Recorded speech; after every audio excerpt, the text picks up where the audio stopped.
Shalom. First and foremost, I want to give all praises, honor, and glory to Yahweh, Bahasham Yahweh Shai, Bahasham Recha Kodesh. Double honors to the elders and the apostles of Great Millstone, and peace and blessings to the elect.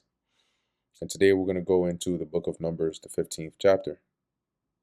And the Lord spake unto Moses, saying, Speak unto the children of Israel, and say unto them, When ye be come into the land of your habitations, which I give unto you.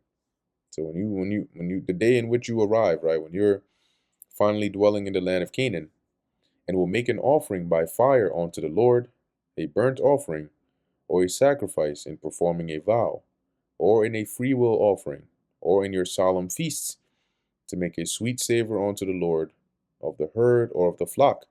So at the point when you're going to do a sacrifice, whether it's for a burnt offering, it's for the completion of a vow, it's just a voluntary offering, whatever the case is, when you bring your offering, if it's of the herd, or if it's cattle, or of the flock, some form of sheep, goat, this is how you're going to do it.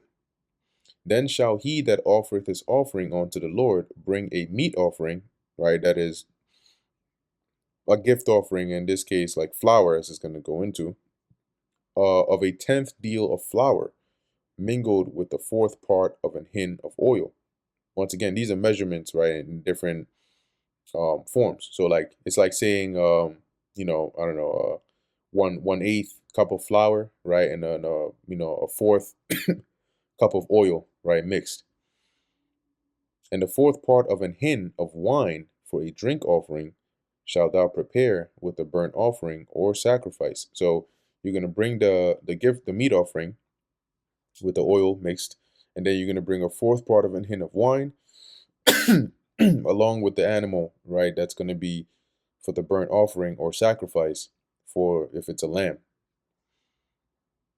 or for a ram. Now, if it's a ram that you're about to sacrifice, these are the complementary things you're going to bring. Thou shalt prepare for a meat offering 2/10 deals of flour mingled with the third part of an hin of oil. And for a drink offering thou shalt offer the third part of an hin of wine for a sweet savor unto the Lord Yahweh. And so you're gonna bring that wine for that drink offering, right? And you're gonna bring that that flour, as well. And when thou preparest a bullock for a burnt offering, or for a sacrifice in performing a vow, or peace offerings unto the Lord, then shall he bring with a bullock a meat offering of 3/10 deals of flour, mingled with half an hin of oil. So if it's a bullock that you're bringing for performing a vow or a peace offering, you bring 3/10 deals of flour mingled with oil. And thou shalt bring for a drink offering half an hin of wine, for an offering made by fire, for a sweet savor unto the Lord. Thus shall it be done for one bullock, or for one ram, or for a lamb or a kid. So this is the protocol when it comes to sacrificing either of these animals. According to the number that ye shall prepare, so shall ye do to every one according to their number. So however many of what, you know, type you're going to bring, this is how you're going to do it, right? In the ESV, it says, As many as you offer, so shall you do to each, or do with each one, as many as there are. Verse 13, All that are born of the country shall do these things. That is, anybody that is homeborn, right, native. After this manner, in offering an offering made by fire of a sweet savor unto the Lord. And if a stranger sojourn with you, so if you have an Israelite foreigner that is dwelling with you, or whosoever be among you in your generations, and will offer an offering made by fire of a sweet savor unto the Lord, as ye do, so he shall do. So everybody is gonna this ordinance or this law is how anybody is gonna sacrifice, right? Like it's not gonna differ for a stranger, a foreigner versus one that is born in the land. One ordinance shall be both for you and for the congregation, and also for the stranger that sojourneth with you, an ordinance forever in your generations. As ye are, so shall the stranger be before the Lord. One law and one manner shall be for you and for the stranger that sojourneth with you. So no exceptions. And the Lord spake unto Moses, saying, Speak unto the children of Israel, and say unto them, When ye come into the land whither I bring you, then it shall be that when ye eat of the bread of the land, ye shall offer up an heave offering unto the Lord. Ye shall offer up a cake of the first of your dough for an heave offering, as ye do the heave offering of the threshing floor, so shall ye heave it. So, when you come into the land, this is the ordinance of the heave offering, which is a part that's going to be holy, right? It's going to be dedicated to the Lord, right? It's going to be given to the Lord. When you offer up your dough, you're going to offer it the same way that you offer up your grains from the threshing floor, right? That's what it's referring to here in verse 20. Of the first of your dough ye shall give unto the Lord an heave offering in your generations, right? Because now dough doesn't just grow out the ground in that form, right? It's from the very grains that you grind, right, into that flour, and then you mix it up to get that dough. If ye have erred and not observed all these commandments which the Lord hath spoken unto Moses. So if anybody transgresses and sins, even all the Lord even all that the Lord hath commanded you by the hand of Moses, from the day that the Lord commanded Moses, and henceforward among your generations. So if any of you transgress when you come into the land, and you break any of the commandments that the Lord commanded Moses, right, since you all throughout your journey, even up until that land, then it shall be, if aught be committed by ignorance, without the knowledge of the congregation. So if the congregation sins without knowing it, that all the congregation shall offer one young bullock for a burnt offering. So when they become aware of it, right, if they made some mistake or whatever, they're going to bring a young bullock for a burnt offering, for a sweet savor unto the Lord, with his meat offering and his drink offering, according to the manner, and one kid of the goats for a sin offering. And we read a couple verses above what that manner was, right? How much is going to be for the drink offering, how the meat offering is going to be based on the type of animal you're coming to sacrifice. And the priest shall make an atonement for all the congregation of the children of Israel, and it shall be forgiven them, for it is ignorance. And they shall bring their offering, a sacrifice made by fire, unto the Lord, and their sin offering before the Lord for their ignorance. And it shall be forgiven all the congregation of the children of Israel, and the stranger that sojourneth among them, seeing all the people were in ignorance. And if any soul sin through ignorance, so firstly, this was if the whole congregation sins through ignorance. Next, if an individual sins through ignorance, then he shall bring a she-goat of the first year for a sin offering.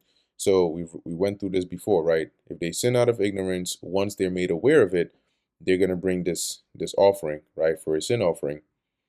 And the priest shall make an atonement for the soul that sinneth ignorantly, when he sinneth by ignorance before the Lord, to make an atonement for him, and it shall be forgiven him. Ye shall have one law for him that sinneth through ignorance, both for him that is born among the children of Israel, and for the stranger that sojourneth among them. So an Israelite that is a foreigner, or one that is born in the land, is the same law. But the soul that doeth aught presumptuously, meaning you're not ignorant of the fact, you did this willfully, whether he be born in the land or a stranger, the same reproacheth the Lord, right? Because you don't fear or respect or reverence the Lord, hence you are breaking his commandments willfully. And that soul shall be cut off from among his people, because he hath despised the word of the Lord, and hath broken his commandment. That soul shall utterly be cut off, his iniquity shall be upon him. And so here, the way he would be cut off would be as it says, his iniquity shall be upon him. So whatever, according to what punishment or what sin he transgressed, that's the iniquity or the punishment that would be incurred upon him. And while the children of Israel were in the wilderness, they found a man that gathered sticks upon the Sabbath day. And they that found him gathering sticks brought him unto Moses and Aaron, and unto all the congregation. So they said, oh, You gathering sticks on the Sabbath? Uh-uh. They grabbed him up and they brought him to Moses and Aaron. And they put him in ward because he was not declared, or because it was not declared what should be done to him. And more than likely, he was going to go light a fire, right? um, so they basically put him in confinement, and they didn't, because they had to go and inquire what should happen to him. And the Lord said unto Moses, The man shall be surely put to death. All the congregation shall stone him with stones without the camp. So he's going to be put to death. They're going to bring him outside the camp, then they're going to stone him, put him to death. And all the congregation brought him without the camp, and stoned him with stones, and he died, as the Lord Yahweh commanded Moses. And the Lord spake unto Moses, saying, Speak unto the children of Israel, and bid them that they make them fringes in the borders of their garments throughout their generations, and that they put upon the fringe of the borders a ribbon of blue. So as a result, the Lord said, all right, everybody got to put fringes upon the borders of their garments and a ribbon of blue. And the reason is, verse 39, and it shall be unto you for a fringe, that ye may look upon it and remember all the commandments of the Lord and do them. So you're going to look down and she'll remind you, the commandments, so you don't go transgressing. And that ye seek not after your own heart and your own eyes, after which ye use to go a whoring. And this would basically affect your conscience, right? Because you're about to do something, you know it's off, and then you see the fringes and you know what they represent. So now your conscience is like, all right, so you're really about to do something that you know and have been reminded of by looking at those fringes that is wicked. And you're really about to ignore all that and do it, that ye may remember and do all my commandments and be holy unto your God. I am the Lord Yahweh your God, which brought you out of the land of Egypt to be your God. I am the Lord Yahweh your God. And that brings us to the end of the book of Numbers, the 15th chapter. Lord willing, that was edifying to the elect. In closing, I want to give all praises, honor, and glory to Yahweh, Bahasham, Yahweh Shai, Bahasham, Recha Kodesh. And until next time, Shalom.